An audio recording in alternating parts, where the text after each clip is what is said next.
Salam pemirsa. Sikap represif aparat keamanan terhadap warga Pulau Rempang dan Galang, Batam, Kepulauan Riau yang terjadi pada 7 dan 8 September 2023 lalu masih berbuntut panjang. Terakhir, Lembaga Adat Melayu (LAM) Provinsi Kepri mengeluarkan maklumat yang dibacakan langsung oleh Ketua LAM Kepri, Abdul Rojak di Tanjung Pinang pada 9 September 2023.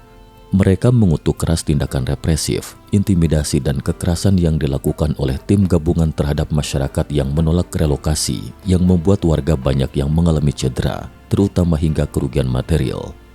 Kecaman serupa disampaikan oleh Aliansi Mahasiswa Kota Batam.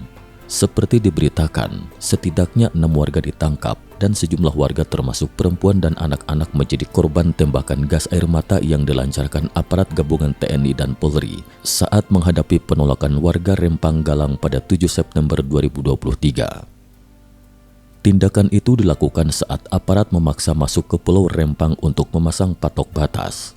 Saat aparat mulai masuk, terjadi lemparan batu dari arah warga yang kemudian disambut oleh gas air mata yang ditembakkan oleh aparat. Aparat gabungan terus merangsek masuk dan menangkap beberapa warga. Mereka juga masuk ke kawasan sekolah di SMP 33 Galang dan SD 24 Galang. Gas air mata pun ditembakkan ke arah sekolah-sekolah tersebut. Akibatnya guru dan siswa sekolah tersebut lari terbirit-birit keluar dari sekolah. Beberapa dari mereka lari ke atas bukit-bukit yang ada di Rempang. Ada 11 orang murid yang dilarikan ke rumah sakit dan langsung mendapat perawatan. Proyek strategis nasional. Awalnya para warga yang tinggal di 16 kampung adat di Rempang Galang Kepri hendak direlokasi dalam pembangunan proyek strategis nasional bernama Rempang Eco City. Proyek ini disiapkan pemerintah pusat melalui kerjasama antara Badan Pengelolaan BP Batam dan PT Makmur Elok Graha (MEG) milik Tommy Winata pada 2004. Selama ini Tommy Winata dikenal sebagai pemilik dari kawasan perkantoran SCBD, Sudirman Central Business District, Jakarta, sekaligus bos Arta Graha Group. Ia merupakan seorang pengusaha yang terkenal, memiliki gurita bisnis di berbagai sektor, mulai dari bisnis properti, perbankan, perkebunan, hingga infrastruktur. Selain itu, Tommy juga sering diidentikan dengan kelompok 9 naga. Kekayaan Tommy ditaksir sekitar 900 juta US dollar atau setara 12 triliun rupiah. Dalam pengelolaan Rempang Eco City, PT MEG mendapatkan konsesi selama 80 tahun. Pulau Rempang diproyeksikan akan dijadikan sebagai mesin ekonomi baru Indonesia. Mengutip situs BP Batam, kawasan ekonomi ini rencananya dikembangkan di lahan seluas 7.572 hektar atau sekitar 45,89% dari total luas Pulau Rempang 16.500 hektar. Kawasan ekonomi ini diestimasikan akan memperoleh investasi sebesar 381 triliun rupiah hingga tahun 2080 dan akan menyerap tenaga kerja lebih dari 300.000 orang. Dalam rencana pembangunannya, Pulau Rempang akan dijadikan sebagai kawasan industri, perdagangan, dan wisata. Tujuannya mendongkrak pertumbuhan perekonomian dan peningkatan daya saing Indonesia dengan Malaysia dan Singapura. 7 zona yang nanti akan dikembangkan antara lain zona industri, zona agrowisata, zona pemukiman dan komersial, zona pariwisata, zona hutan dan pembangkit listrik tenaga surya, zona marga satwa dan alam serta zona cagar budaya. Pembangunan Pulau Rempang diawali dengan investasi produsen kaca terkemuka dari China pada akhir Juli 2023 bersamaan dengan kunjungan Presiden Joko Widodo ke China. Saat itu Xinyi International Investment Limited dan PT Makmur Elok Graha telah menandatangani nota kesepakatan terkait rencana investasi itu di Chengdu, China. Perusahaan ini akan membangun fasilitas hilirisasi pasir kuarsa dan pasir silika serta ekosistem rantai pasok industri kaca dan kaca panel surya. Xinyi Group merupakan perusahaan asal Tiongkok yang bergerak di bidang pembuatan kaca dan panel surya. Sebelumnya perusahaan ini telah memiliki pabrik kaca terintegrasi terbesar di dunia yang ada di Tiongkok. Indonesia akan menjadi titik lokasi pabrik Xinyi Group terbesar kedua. Total investasi yang akan digelontorkan dari proyek di kawasan Rempang ini sekitar 11,5 miliar US dollar atau sekitar 175 triliun rupiah dengan total penyerapan tenaga kerja sebanyak 35.000 orang. Menteri Investasi, Kepala Badan Koordinasi Penanaman Modal BPKPM, Bahlil Lahadalia sudah mengunjungi secara langsung kawasan yang akan menjadi lokasi pembangunan pabrik kaca terintegrasi itu pada tanggal 13 Agustus 2023 lalu. Kunjungan ini merupakan tindak lanjut arahan Presiden Jokowi untuk segera melaksanakan pengembangan kawasan Rempang sepulang dari kunjungan ke Tiongkok akhir Juli lalu. Pihaknya mengaku hanya diberikan waktu 2 bulan untuk segera melakukan implementasi investasinya. Untuk itu, warga yang tinggal di Rempang perlu direlokasi, namun sebagian besar masyarakat adat menolak tinggalkan kampung halamannya. Selain itu, imbas dari proyek ini dikhawatirkan mereka akan kehilangan ruang hidupnya. Bagi warga yang menolak relokasi, Rempang dan sekitarnya adalah pulau bersejarah bagi nenek moyangnya dan keturunannya kelak. Warga Rempang dan Galang sendiri terdiri dari suku Melayu, suku orang laut dan suku orang darat yang telah bermukim di pulau itu sejak 1834 atau setidaknya sudah lebih dari 1 abad lalu. Jumlah masyarakat adat yang terdampak proyek ini diperkirakan antara 7.000 hingga 10.000 jiwa. Ketua Kekerabatan Masyarakat Adat Tempatan, Keramat Rempang dan Galang, Gerisman Ahmad dalam beberapa kesempatan menegaskan bahwa warga kampung tidak menolak pembangunan Rempang Eco City, tetapi menolak direlokasi. Warga mempersilahkan pemerintah melakukan pembangunan di luar kampung mereka. Sejak 1834, kata Gerisman, negara tidak pernah hadir untuk masyarakat adat tempatan di Rempang. Mereka tidak kunjung mendapatkan legalitas tanah meskipun sudah diajukan. Tiba-tiba sekarang kampung mereka mau digusur untuk investasi asing dari China. Tentu saja mereka menolak relokasi.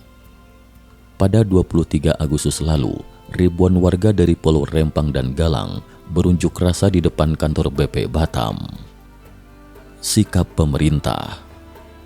Atas insiden kekerasan yang terjadi dalam proses relokasi warga Rempang dan Galang pada 7 hingga 8 September lalu, Kapolri Jenderal Listio Sigit Prabowo menjelaskan bahwa BP Batam selaku pengelola kawasan telah melakukan sosialisasi mulai dari musyawarah, mempersiapkan relokasi, termasuk ganti rugi terhadap masyarakat yang telah menggunakan lahan. Namun demikian karena ada aksi, maka dilakukan upaya penertiban. Menurutnya, Polri tetap akan berupaya melakukan penyelesaian melalui musyawarah mufakat menjadi prioritas, sehingga masalah itu bisa betul-betul bisa diselesaikan. Pada hari yang sama, BP Batam mengimbau agar masyarakat tidak terprovokasi dengan isu terkait aksi represif yang dilakukan aparat gabungan.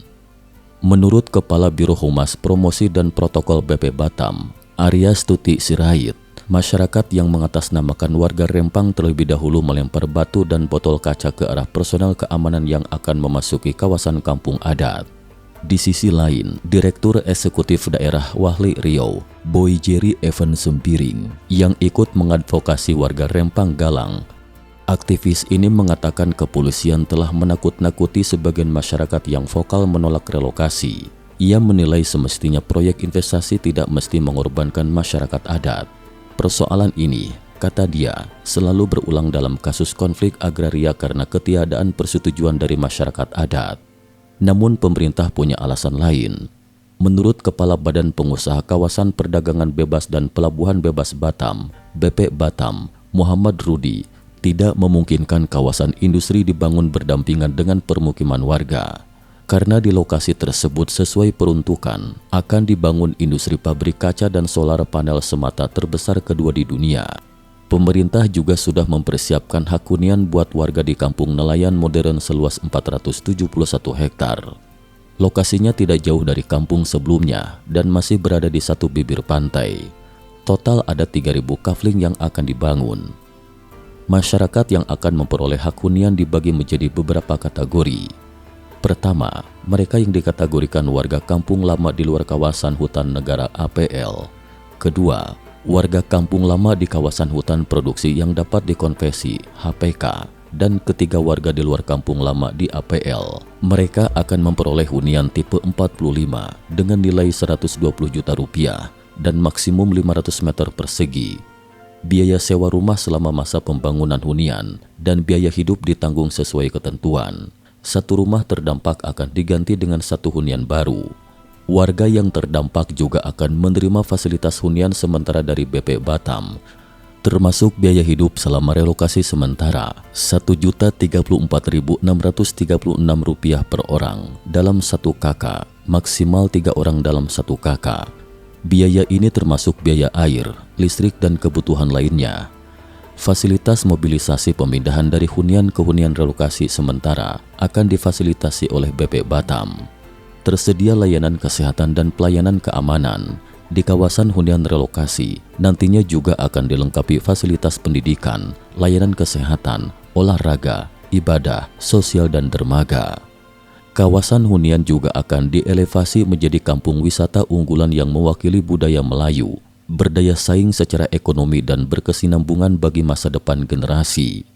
Terkait dengan sosialisasinya, Kepala BP Batam, Muhammad Rudi juga mengklaim sudah dimulai sejak April 2023 melalui media massa, media sosial, siaran pers resmi, hingga dibentuk tim yang langsung datang untuk melakukan sosialisasi ke masyarakat sampai saat ini. Ia juga mengatakan proyek ini ditindaklanjuti secara serius, hati-hati, dan selalu membuka ruang bagi masyarakat Rempang untuk berdialog dan berdiskusi. Hal ini sekaligus menjadi bantahannya atas tudingan kelompok masyarakat sipil bahwa sosialisasi dilakukan secara tidak transparan. Belakangan Menteri Koordinator Bidang Politik, Hukum dan Keamanan Mahfud MD meminta Polri berhati-hati dalam menangani persoalan relokasi di Pulau Rempang. Ia meminta persoalan itu ditangani dengan pendekatan yang humanis, bukan dengan kekerasan.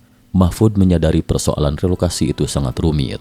Masalah relokasi tersebut juga mendapat perhatian Edi Kurniawan dari Yayasan Lembaga Bantuan Hukum Indonesia, YLBHI. Menurutnya, dari awal penetapan proyek ini tidak melalui konsultasi atau tidak melibatkan partisipasi masyarakat yang terdampak langsung dari proyek ini. Masyarakat juga kaget, tiba-tiba ada proyek besar investasi dari China. Cara seperti itu lanjutnya yang biasa digunakan dalam mempersiapkan proyek strategis nasional. Berdasarkan catatan Konsorsium Pembaruan Agraria (KPA) pada 2022, terdapat 32 letusan konflik agraria, 11 diantaranya terkait dengan PSN. Luasan konflik mencapai 102.000 hektar dan berdampak pada 28.000 keluarga. Cukup sekian dulu, terima kasih atas perhatiannya.